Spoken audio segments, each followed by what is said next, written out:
Hybridization. Mendel would take two true breeding individuals and crossbreed or hybridize them. The true breeding parents are known as the P generation or parent generation. The hybrid offspring of the P generation are called the F1 or first filial generation. If F1 individuals self-pollinate, the F2 generation is produced. What will their phenotypes be? Experiment number 1. The Monohybrid Cross. Mendel crossed a true breeding pea plant having purple flowers with a true breeding pea plant having white flowers. This is called a monohybrid cross because the parent plants differ in only one trait, their flower color. The observation we have here is that all F1 plants had purple flowers, so the color was not a mix or a blend between purple and white. They all came out purple, and you cannot see the white in their flower color. Monohybrid cross. Mendel then mated two F1 plants, and this cross produced 929 F2 plants.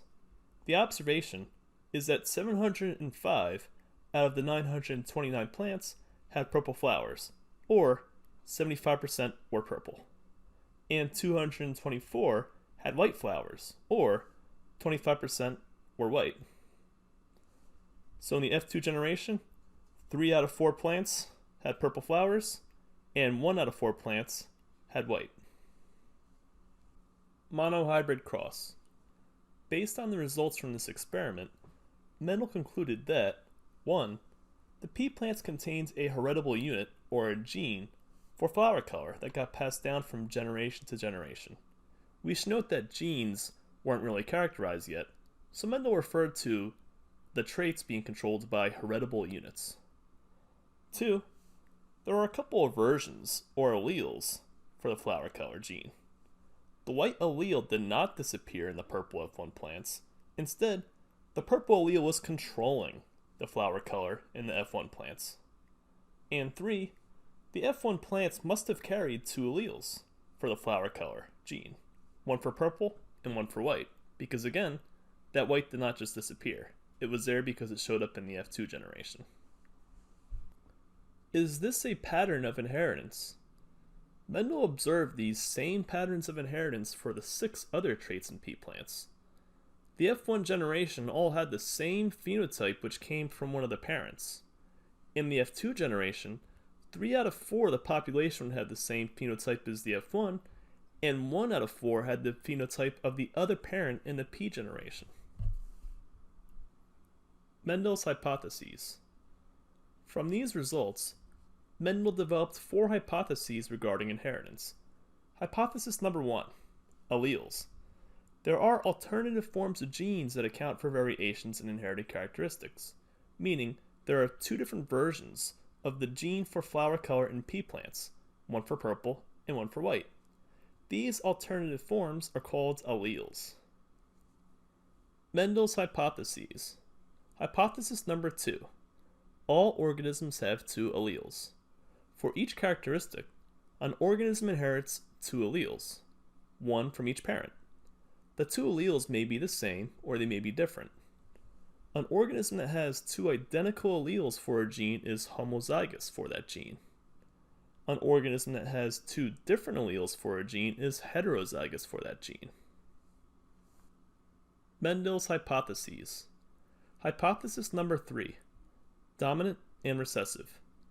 If the 2 alleles of a pair are different, or heterozygous, one determines the appearance and is called the dominant allele.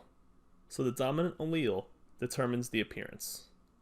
The other allele has no noticeable effect on the appearance and is called the recessive allele. So the recessive allele is the one that we don't notice. Mendel's hypotheses. Hypothesis number 4. Law of segregation. A gamete carries only one allele for each trait because allele pairs separate or segregate from each other during meiosis. This is known as the law of segregation. When sperm and egg unite at fertilization, each contributes its one allele, restoring the pair in the offspring. So remember, meiosis makes cells go from diploid to haploid, and then fertilization makes cells go from haploid to diploid. Chromosomal theory of inheritance. Mendel published his results without knowing much about chromosomes or how they functioned. It wasn't until about 1900 that biologists began to see parallels between Mendel's heritable factors and the behavior of chromosomes. These observations began to give rise to the chromosome theory of inheritance. Chromosome theory of inheritance. In 1903, two scientists, Walter Sutton and Theodore Baveri, independently linked Mendel's rules with the details of meiosis to formulate the chromosome theory of inheritance. The theory states that meiosis causes the patterns of inheritance observed by Mendel in his pea plants, and hereditary factors called genes are located on the chromosomes. Allele pairs. Remember from our study of mitosis and meiosis that each diploid cell has two sets of homologous chromosomes. It is on these homologous chromosomes that the allele pairs for each trait, Mendel's second hypothesis, are found. So in this diagram here, we see a pair of homologous chromosomes, so there's two chromosomes, and these bands represent a genetic locus, or a location where a gene is located. So at each genetic locus, we have an allele. Therefore, the pink band is one gene, but there are two of these, so it's two alleles. We have one allele on the chromosome on the left, and the other allele on the chromosome on the right.